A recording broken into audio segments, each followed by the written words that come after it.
अपनी नजर को बदलो। एक बार एक बहुत बड़ा नेता एक साधु के छोटे से आश्रम में गया। वह साधु के बारे में बहुत सुना था तो उसके मन में आया कि मैं एक बार जा करके देखता हूँ कि लोग उसकी इतनी तारीफ क्यों करते हैं।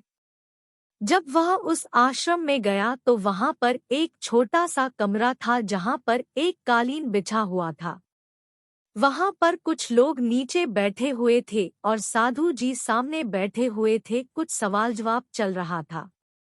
वह नेता उस आश्रम में आया और उस नेता के साथ में 4 बॉडीगार्ड भी थे और उसकी यह आदत थी कि जहाँ पर भी वह जाता था लोग अपनी जगह से खड़े हो जाते थे और उसकी तरफ देखते थे, हाथ जोड़ते थे और सर झुकाते थे।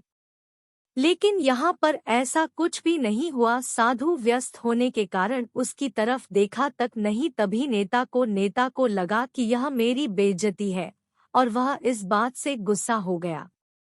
नेता ने थोड़ा गुस्से से साधु की बात को बीच में काटते हुए कहा कि मैं आपसे कुछ कहना चाहता हूँ। साधु ने उसकी तरफ देखा और बोला, आप थोड़ी देर रुकिए, पहले मैं इनके सवाल का जवाब दे दूं, उसके बाद मैं आपसे बात करता हूँ। तब तक आप अगर चाहे तो आप बैठ सकते हैं। बस साधु का इतना कहने की ही देरी थी। नेता का चेहरा गुस्से से लाल हो गया और फिर उसने अपना सारा गुस्सा उस साधु पर निकाल दिया। अभी तक वह नेता बहुत तमीज से आप कह करके बात कर रहा था, लेकिन अब वह तू तड़ाक पर उतर आया। नेता ने उस साधु को कहा, तुझे पता भी है मैं कौन हूँ और तू किससे बात कर रहा है? साधु ने उसकी तरफ देखा और कहा, मुझे इससे कोई फर्क नहीं पड़ता है कि आप कौन हैं, लेकिन आप जो कोई भी है, अगर आप चाहते हैं कि मैं आपके सवाल का जवाब दूं या आपसे बात करूं तो आपको कुछ देर रुकना होगा। और साधु की यह कहते हैं नेता गुस्से से पागल हो गया और वही सबके सामने चीखने चिल्लाने लग गया। अब मैं तुझे तेरी असली औकात दिखाऊंगा। तूने मुझसे पंगा ले करके ठीक नहीं किया, तुझे पता भी है मैं तेरे बारे में क्या सोचता हूँ। साधु ने फिर से नेता की तरफ देखा और बड़े ही प्रेम से कहा कि मुझे इससे कोई फर्क नहीं पड़ता कि आप मेरे बारे में क्या सोचते हैं, आप जो चाहे वह मेरे बारे में सोच सकते हैं। फिर नेता ने उससे कहा कि तू चाहे सुनना चाहता है या नहीं, लेकिन मैं तुझे यही सब के सामने बताऊंगा कि मैं तेरे बारे में क्या सोचता हूँ।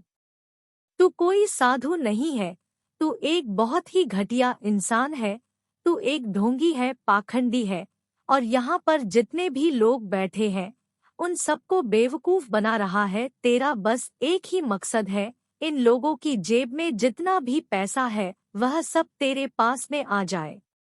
तू अपने फायदे के लिए इन लोगों का इस्तेमाल कर रहा है और अब मैं तुझे नहीं छोड़ने वाला हूँ। पूरी दुनिया के सामने तेरा पर्दाफाश करके रहूंगा। लेकिन उसके इतना बोलने के बाद भी हल्की सी मुस्कान उस साधु के चेहरे पर बनी ही रही। यह देखकर वह और भी तिलमिला गया और उसने कहा, अब बहुत हो गया, अब मैं यहाँ 1 मिनट भी नहीं रुकने वाला, लेकिन अभी भी तेरे पास मौका है। अगर मुझसे माफी मांगनी है या मुझसे कुछ कहना है तो कह सकते हो। इतना सब होने के बाद भी साधु के चेहरे पर एक मुस्कान थी और वह बिल्कुल शांत था। और फिर उन्होंने अपनी आंखें बंद करी और फिर साधु ने अपनी आंखें खोली, हाथ जोड़े और कहा कि मुझे आपसे कोई गिला शिकवा नहीं है। आपके लिए मेरे मन में कोई भी गलत ख्याल नहीं है। जो भी मेरे बारे में आपने कहा वह आपकी अपनी सोच थी, तो मुझे आप में कोई भी बुराई नजर नहीं आती है। मुझे आप बहुत ही भले इंसान लग रहे हैं। और साधु के इतना कहते ही नेताजी का दिमाग 7वें आसमान पर पहुंच गया।